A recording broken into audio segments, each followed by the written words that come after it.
जानवरों तक की गिनती हुई कि किस राज्य में किस जिले में कितने जानवर हैं, लेकिन बैकवर्डों की गिनती कहीं पर नहीं की गई। तमाम घोटालों के साथ साथ दलितों, पिछड़ों, शोषितों, मजलूमों के हिस्से और अधिकारों का भी आपने घोटाला किया, उनको भी आप खा गए हैं। हम पिछड़े वर्ग के लोग, हमारी जाति के लोग, वर्ग के लोग, समाज के लोग सिर्फ चुनाव के समय में फोकस जरूर होते रहे हैं।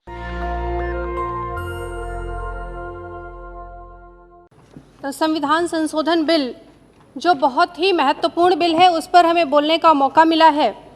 मैं इस बिल के लिए तो सर्वप्रथम इस देश के यशस्वी प्रधानमंत्री आदरणीय नरेंद्र मोदी जी को धन्यवाद देना चाहूँगी, जिन्होंने इसे कैबिनेट में पास करके सदन में लाने का काम किया। और साथ ही साथ अभी अधीर भाई बोल रहे थे, मैं उनको भी धन्यवाद देना चाहूँगी, जो उनकी सरकार न कर सकी, आज वो हमारी सरकार कर रही है। जनगणना करवा करके ओबीसी को हक और अधिकार दिलाने जा रही है। आप वहां पर बैठे जरूर रहे। आपने अभी चर्चा की, आपने आरक्षण दिया एससी एसटी को। मान्यवर, आप बहुत लंबे समय तक शासन सत्ता में रहे।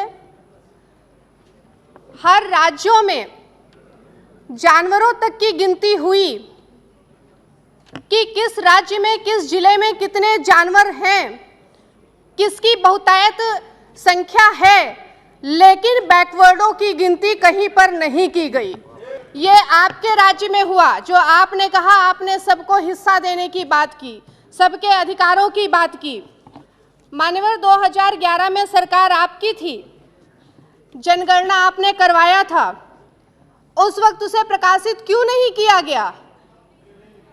कौन सा हक और अधिकार आप दिलाने की बात कर रहे हैं? आज हक और अधिकार यदि किसी की सरकार में मिल रहा है, किसी के नेतृत्व में मिल रहा है, तो वह मिल रहा है आदरणीय प्रधानमंत्री नरेंद्र मोदी जी के नेतृत्व में। आप बात कर रहे थे हक और अधिकार की। अभी नीट, यूजी और पीजी को आदरणीय प्रधानमंत्री जी ने मान्यता दी है। आरक्षण दिया है 27%, ओबीसी को 10%, स्वर्णों को जो आर्थिक रूप से कमजोर हैं। आपने क्या किया था? 2010 में नीट लाया था। नीट किससे मिलता जुलता है? एनसीईआरटी से मिलता हुआ सिलेबस है। गांव देहात गरीब तबके का व्यक्ति एनसीईआरटी की किताबें नहीं पढ़ता है। मान्यवर, आपने आरक्षण को खत्म करने की शुरुआत तो 2010 में कर दी थी। जनता के हक और अधिकार की यदि बात की गई होती तो आज जनता अपना हक और अधिकार पाने के लिए आपको सत्ता से बाहर नहीं करती। आज आप सत्ता से बाहर हैं तो उसका मुख्य कारण जनता के हकों और अधिकारों का हनन करना है। तमाम घोटालों के साथ साथ दलितों, पिछड़ों, शोषितों, मजलूमों के हिस्से और अधिकारों का भी आपने घोटाला किया, उनको भी आप खा गए हैं। जनगणना की रिपोर्ट सभी जाति की संख्या, उसकी शैक्षणिक और आर्थिक हालात पर होती रही है। शुरुआत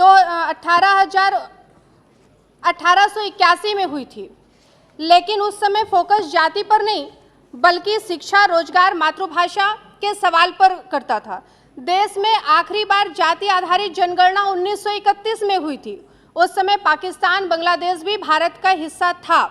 तब देश की आबादी 30 करोड़ के करीब थी।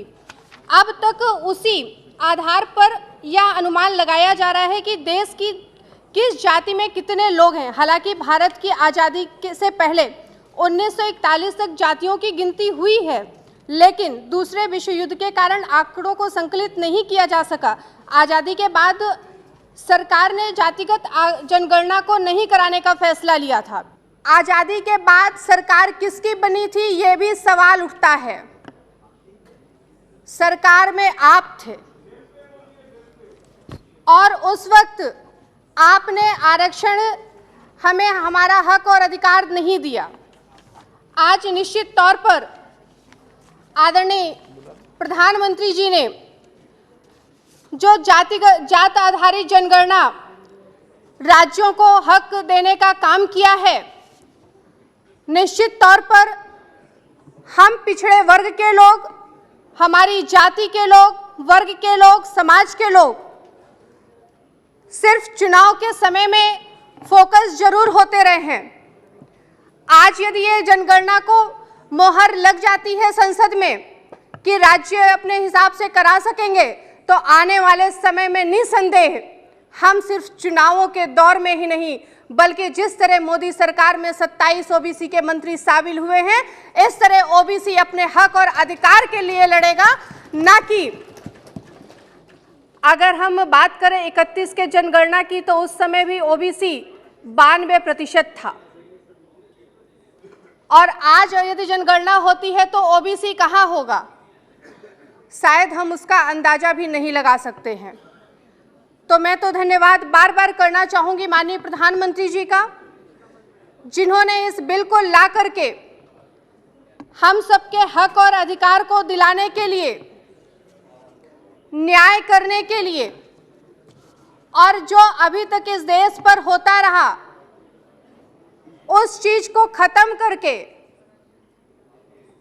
सबके हिस्से को, सबके हक और अधिकार को दिलाने के लिए जो बिल लाए हैं, मैं उस बिल का पूरी तरह से समर्थन करती हूं। और निश्चित तौर पर अभी भाई अधीर जी चर्चा कर रहे थे, बहुत सी जातियां ऐसी तैयार बैठी हैं कि जब जनगणना होगी तो वो ओबीसी में शामिल होंगी और उन्हें उनका हक और अधिकार मिलेगा। ये हक और अधिकार दिलाने का काम है, ना कि हक और अधिकार को छीनने का काम है। मोदी सरकार ने जो भी निर्णय लिए हैं, चाहे वो नीट का हो, चाहे जाति जनगणना का हो, निश्चित तौर पर वो इस देश के गरीबों, शोषितों, मजलूमों के हक और अधिकार के लिए लाया गया है। मैं इस बिल का पूरी तरह से समर्थन करती हूं और आप लोगों को भी धन्यवाद करती हूं जिन्होंने इस बिल के समर्थन में आज संसद को चलने दिया। बहुत बहुत धन्यवाद। नेशनल दस्तक की आपसे गुजारिश है कि अगर इसको बचाना चाहते हैं तो नेशनल दस्तक को सब्सक्राइब करने के लिए रेड कलर के सब्सक्राइब बटन को दबाएं, फिर बेल आइकन की घंटी दबाएं। नेशनल दस्तक को बचाने के लिए बहुत जरूरी है कि हर खबर को शेयर करें, लाइक करें, कमेंट जरूर करें।